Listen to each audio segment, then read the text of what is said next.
He thought it was a joke when they said 2 alien twins would accompany him for the mission. He was trained for negotiations, not babysitting strange quiet girls with glowing eyes and matching movements. They said it was part of tradition, a gesture of peace, a symbol of unity. But no one explained why they watched him without blinking, or why the temperature dropped every time they entered the room. He tried to ignore them, kept his focus on the political files and enemy intel. But the moment night fell, something changed. The ship lights dimmed on their own, and the door to his quarters slid open without command.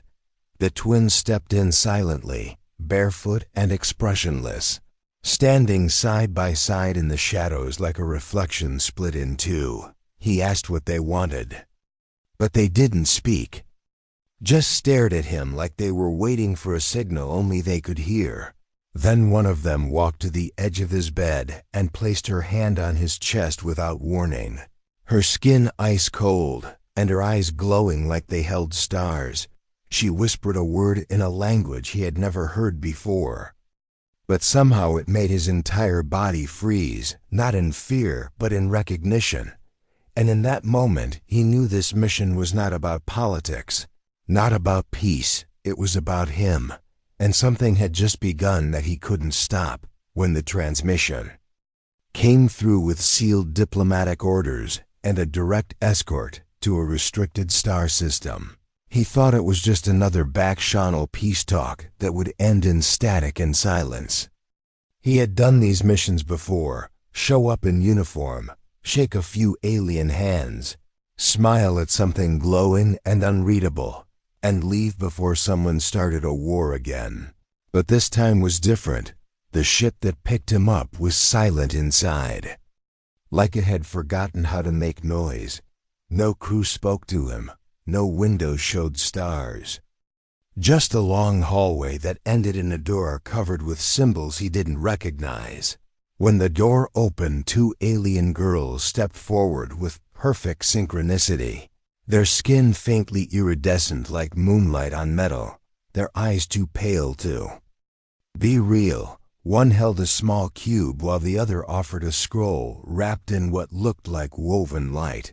A voice from the ceiling told him they were his companions for the mission, that he had been chosen for the role, and that these 2 would assist him with everything he needed. He tried to protest, asked what their rank was, what their purpose was, but the voice only said the words had been spoken, and the bond must begin. The girls said nothing, only followed as he was led to his quarters, walking in unison like shadows that learned how to breathe. He assumed it was ceremonial, maybe a translation error, or some symbolic gesture from a culture desperate to show unity. But when the ship dimmed that night, and the corridor lights pulsed once like a heartbeat, he felt something watching from behind the walls. He sat on the edge of his bunk reading the mission data and trying to ignore the silence. When the door to his room slid open without command and the twins stepped inside without hesitation, they wore the same robes, their feet made no sound, and they walked to him without blinking. He asked what they were doing, and they did not respond. One placed the glowing cube on the table while the other reached forward and laid her hand gently on his chest, her palm cold like glass in deep space. She whispered a word he couldn't understand, but it rang through the room like a memory buried in metal. The lights dimmed further, and his datapad shut off on its own. The air thickened around him, and his skin tingled like the gravity had shifted slightly out of rhythm. He tried to pull away, but the girl's grip tightened, and the other one stepped behind him, her hands barely grazing his shoulders as if she were measuring his pulse with the air itself. He asked again what they wanted, but they only looked at each other, then at him, then spoke in a voice that came from both mouths at once. Not loud but not soft, a tone that didn't belong to a throat but to something older. They said he had been chosen not because he was strong or wise, but because he was willing to see what others refused to look at. They said the mission was never about peace, not really, It was about something hidden below the surface of the treaty, something that only he could unlock, and that they had been waiting for someone who could carry the key, not in his hand but in his blood. Then they stepped back together, their hands slipping away, and the cube on the table began to hum softly, a low vibration that passed through the floor into his bones. When he looked down at his chest, he saw faint lines glowing beneath his skin, and when he looked back at the girls, they were gone. The doors sealed behind them, and the room fell into silence again. But now the silence was different. Now it was listening. The next morning began with silence, but not the peaceful kind. It was the type that pressed against his ears and filled every shadow with questions he didn't know how to ask. The twins were already waiting outside his door when it slid open, standing side by side in matching robes with unreadable expressions and eyes that watched too closely. He nodded at them and walked past, but they followed without a word, their footsteps soundless yet perfectly in sync. As he made his way to the command interface room, he started to feel the weight of their presence, like he was being scanned with. Every breath he took, he tried to ignore it, tried to focus on the diplomatic files he was sent to review. But when he accessed his mission log, the interface flashed with lines of data he had never seen, images from his past, missions he had done off record, moments he had buried deep in classified archives or his own memory. The images disappeared before he could react, and the screen returned to normal. But when he turned around, one of the twins was staring at him like she had watched every frame. He asked how they accessed those files, and she simply said the system remembered what he forgot. He brushed it off and returned to work, but the unease only grew. They followed him to the briefing deck and sat behind him without being invited. They never asked questions, but he could feel their eyes reading everything on the screen before he even finished thinking about it. During lunch, one of them handed him a food packet he had once requested 2 years ago on a different planet. A request that was denied and never spoken aloud. He looked at her and asked how she knew. She tilted her head slightly and said nothing. Later that night, as he tried to rest, he heard a soft sound near the bed. Not footsteps, but breathing. He turned and saw one of them standing at the foot of the bunk with her hand pressed to the wall. Lines of glowing script spread out from her palm and danced across the metal surface like ink in water. He sat up quickly and asked what she was doing. She turned slowly and said she was listening to the ship's memory. That metal remembers everything it touches. He asked what the ship had told her, and she looked at him for a long moment before whispering something that made his blood run cold. She repeated a line he had once said to a dying comrade in the middle of a battlefield, a line spoken under fire with no witnesses, a moment buried deep in trauma and time. He stood up and backed away, but the other twin was already behind him, her fingers brushing his shoulder like wind. She told him not to be afraid, that they were not there to hurt him. They were there to understand him, to read not his words but his intentions, to see what lived behind his eyes when no one else was watching. They said their mission was not about politics or treaties, but about alignment, about finding the one who could unlock what was buried and carry it without losing himself. They both stepped back into the dim light then and said they had waited a long time for someone whose soul moved like his. He asked them why him, and they answered together again, not with logic but with certainty. They said because the vault responds to truth, and truth cannot be faked in silence. After they left, he sat alone in the dark with the hum of the ship crawling through the floor, his skin still tingling where her hand had touched the wall. And for the first time in years, he felt like he wasn't alone in his memories, like someone had finally seen what he carried and had chosen to stay. He thought maybe if he ignored the strange patterns and their silent stares, long enough the mission would settle into something normal. But nothing about this assignment was meant to be normal, and deep down, he already knew it. The twins never left his side, and yet they never got in his way.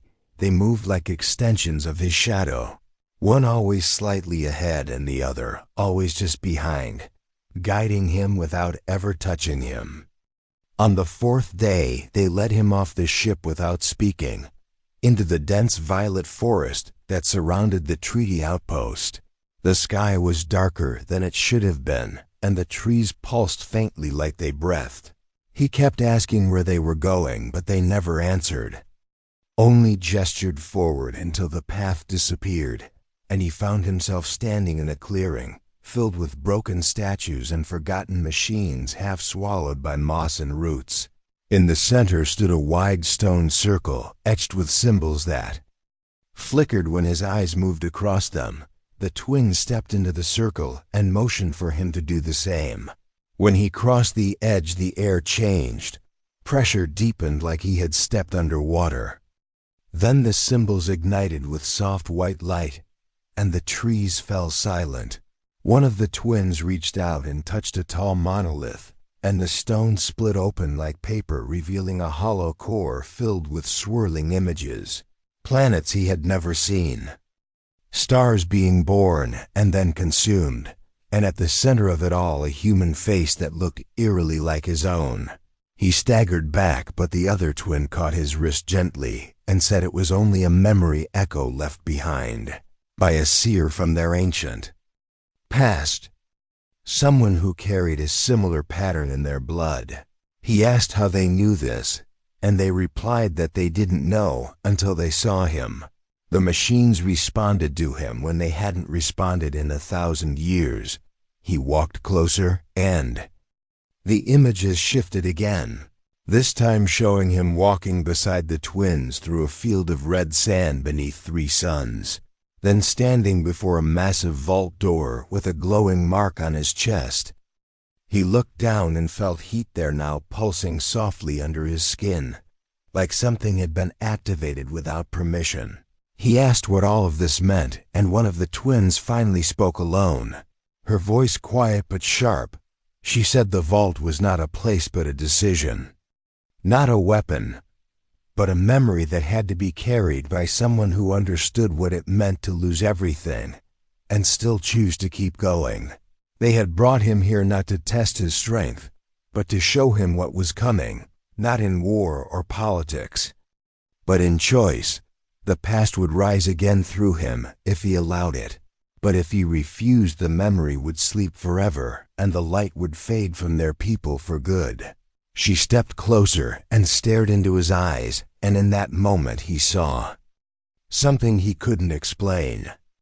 Not fear or hope, but recognition, like she had seen the future already, and it led to this moment, this breath, this decision. He tried to look away, but she placed her hand over his heart and whispered a word that made the stone circle flare with light. The machines responded again, and the monolith closed, locking away the visions once more. They left the clearing in silence, but his thoughts screamed louder than ever because now he understood. This mission had never been about negotiation or peace. It was about awakening something old inside him. Something he had never known existed, but could no longer deny, and the message in her eyes was clear. He was not being asked to lead or to rule. He was being asked to remember. They walked for hours without speaking as the forest thickened around them, and the light faded into a strange violet dusk that never quite turned to night. The air grew heavy, like it remembered things the sky had forgotten, and the trees seemed to lean in closer with every step he took. The twins moved effortlessly through the terrain as if guided by memory, not direction. He followed them down into a narrow ravine, where the moss-covered stones gave way to smooth black metal buried deep beneath the soil. It pulsed faintly under his boots like a sleeping heart waiting to wake. They reached a circular platform hidden beneath the roots of a massive tree, and the twins pressed their palms to its surface without hesitation. The platform shivered, then began to descend into darkness. No lights marked the descent, yet he could still see their faces illuminated by something that came from within them, not around them. After what felt like an eternity, the platform stopped with a soft chime and revealed a chamber unlike anything he had ever seen. Massive and cold, yet alive with silent motion. The walls were covered in glowing etchings that shifted when he tried to read them, and the floor was lined with long capsules covered in dust and vines, each one sealed tight and humming with energy.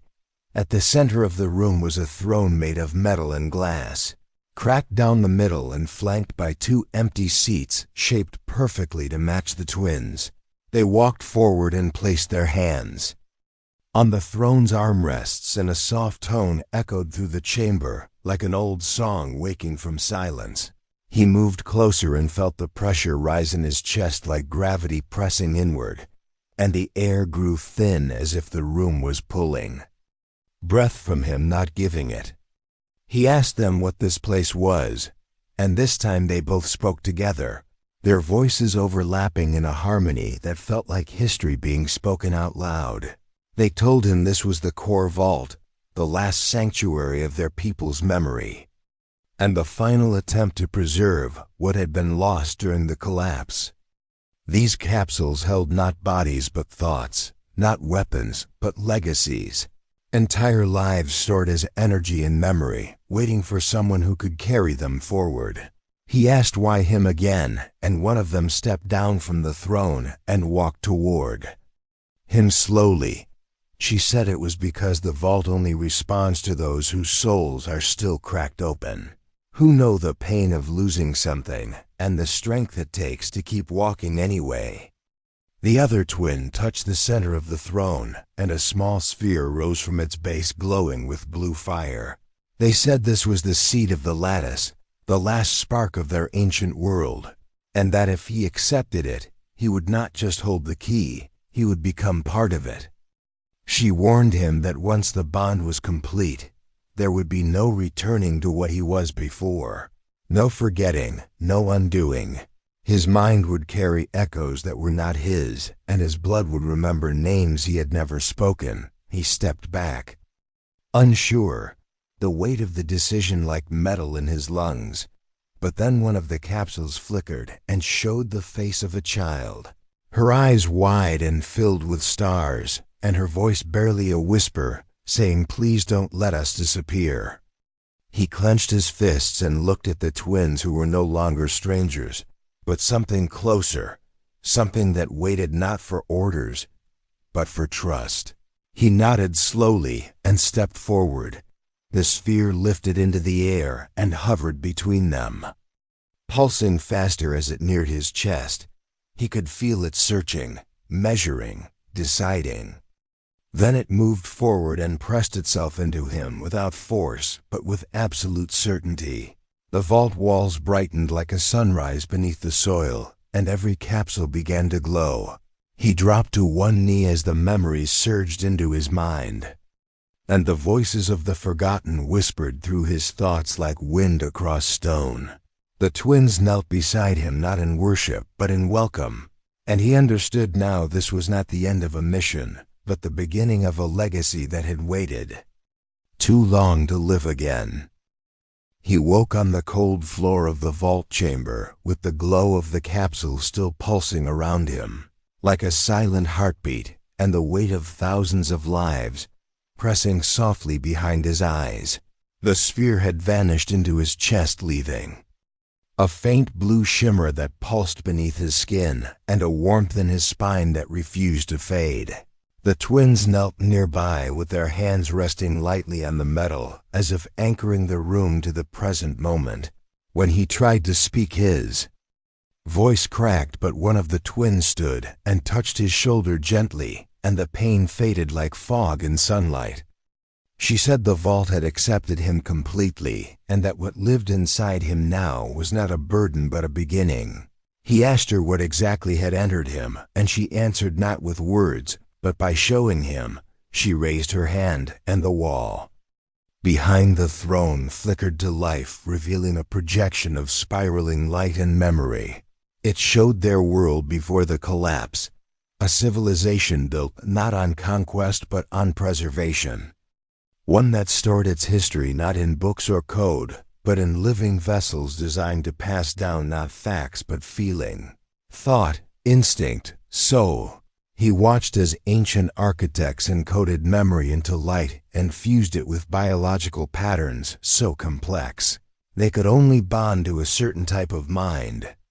Then the projection shifted and showed a man who looked like him but wasn't him, standing beside two figures who mirrored the twins in every way except time. The man held the same glow in his chest and bore the same mark on his arm. The projection called him the anchor, the last carrier before the fall. And then his image shattered into fragments as war erupted across the stars, and the connection was lost. The twins turned to him and said that for generations, their people searched the bloodlines of other worlds for someone whose genetic resonance could match the anchor's core imprint, not to replace him, but to continue him, to allow the lattice to awaken without distortion or loss. They had scanned millions across galaxies and found only fragments until him. He asked how that was possible, and they said nothing is ever truly random. That even chaos follows memory, and that maybe the echo had simply chosen to return through him. The twin with silver streaks in her hair walked to a nearby console and revealed his DNA pattern side by side with the original anchor. The match was not perfect, but close enough to bridge the breach. The vault accepted him not because he was identical, but because he had been shaped by experience into something compatible. Someone capable of holding what the others could not. He stared at the screen and felt the pull of something deep and ancient inside him. Not a voice, but a feeling like standing in the ruins of a house you somehow remember building. He turned to the twins and asked what would happen if others found out about this bond. They exchanged a glance and said that some would try to worship him, some would try to kill him, and others would try to use him to unlock powers they were never meant to touch, but the vault had chosen, and its choice could not be undone. She added that the reason the vault had waited this long was not because it could not find someone to open it, but because it could not find someone willing to carry it without turning it into a weapon. He sat in silence as the capsule beside him opened slowly, revealing nothing inside but light and song, and the echo of a child's voice calling his name. He closed his eyes and let the warmth fill him again, not just from the lattice but from the two figures standing beside him who had never left his side, who had searched through centuries to find not a soldier or a savior, but someone who would listen, someone who would stay. The moment he stepped onto the central platform of the vault, the air changed again, becoming heavier, like time itself had thickened around him, and every breath he took carried the weight of those who came before him. The twins moved in perfect silence, guiding him with slow gestures as the light from the capsules dimmed and narrowed into twin beams that connected their palms to the base of the throne. A soft hum vibrated through the floor, and the platform began to rotate, revealing concentric rings of alien script glowing beneath. The surface, like something buried deep, was finally beginning to wake. He felt the pulse inside his chest answering in rhythm, and when he looked down he saw the mark glowing brighter than ever, etched into his skin, like it had always been there waiting for permission to shine. The taller twin began to chant in the old tongue, a song made of syllables that didn't belong to sound, but to memory, and her voice echoed off the walls like the vault itself was singing with her. The second twin joined in, and the two voices became one, forming a harmonic resonance that made the entire chamber vibrate softly like a heartbeat spread across stone and metal. He asked what was happening, and one of them replied without turning that the ceremony of memory had begun, and once it started, it could not be stopped. She said it was not a ritual of power but of trust, a merging of the past and present through one who could carry both without becoming lost. She told him to stand still and close his eyes, that what came next was not for the mind but for the soul. As he obeyed, he felt warmth rise from the floor wrapping around his legs and spine until it met the core of the echo resting inside him. His thoughts blurred, then deepened as flashes of unknown lives began to flicker across his mind. Not images, but emotions, fear and love and loss and hope layered one over another like waves in a storm. He saw glimpses of alien faces and dying stars, and children laughing beneath twin moons. He felt sorrow so ancient, it cracked the center of his chest, and joy so bright, it made him weep without knowing why.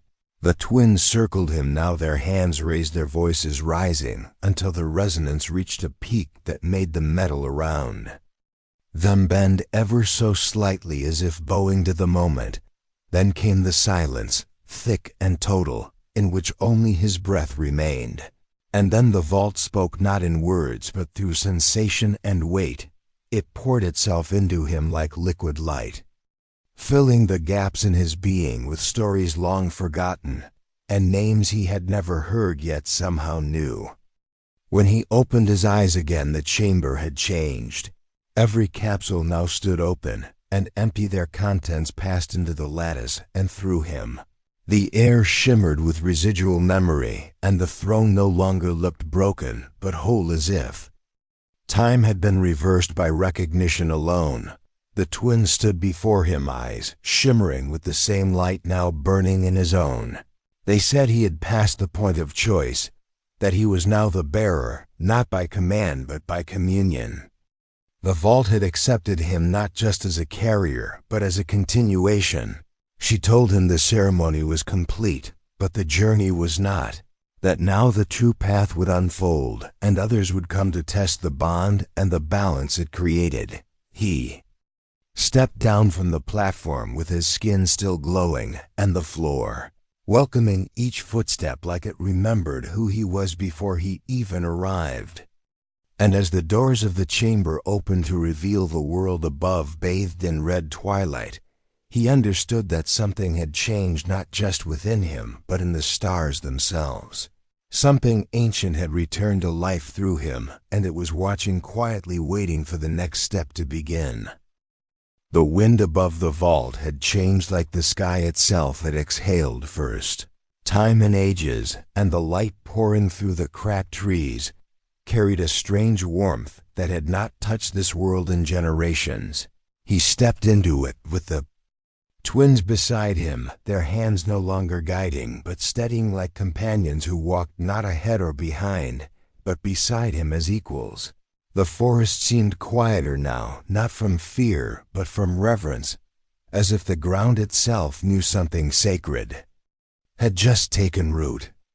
The path back to the outpost was the same, yet every shadow felt softer, and every sound clearer. And when they arrived at the edge of the camp, the guards stepped back without a word, their eyes fixed on the faint glow still pulsing beneath his skin. The council was waiting, their faces unreadable, their robes stiff with tradition, but the moment they saw the mark on his chest, they dropped to one knee and bowed their heads low, not to him, but to what he now carried. The twins said nothing, and neither did he, because words would have only shattered the silence that wrapped around them like starlight. The council leader rose and asked if the ceremony was complete, and one of the twins answered simply that it was, and that the lattice had found its bearer. They led him to the central chamber, where maps of forgotten systems lined the walls, and ancient messages blinked from consoles that had long refused to respond. But now the screens lit up as he passed, and new pathways appeared, showing routes that had been locked away for centuries. He placed his hand on the main console, and a soft hum echoed through the entire building. Then a message began to play, not in sound, but in light and feeling. A projection of the first anchor smiling through time and saying the words that had sparked it all. That memory must be carried not for power but for peace, and that those who forget the past will always lose the future. The council watched in silence as the vault's voice returned to them through him, and the old world became part of the new.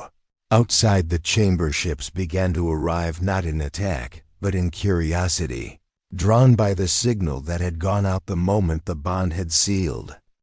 Emissaries from distant sectors, old allies, old enemies, all wanting to know what had changed and what it meant. He met them all not as a leader, but as a bridge, with the twins at his side, and the mark on his chest pulsing in calm rhythm, like a heartbeat that had finally found its pace. Some challenged him, demanding control or surrender, but he only offered them truth, and in time most lowered their weapons and listened.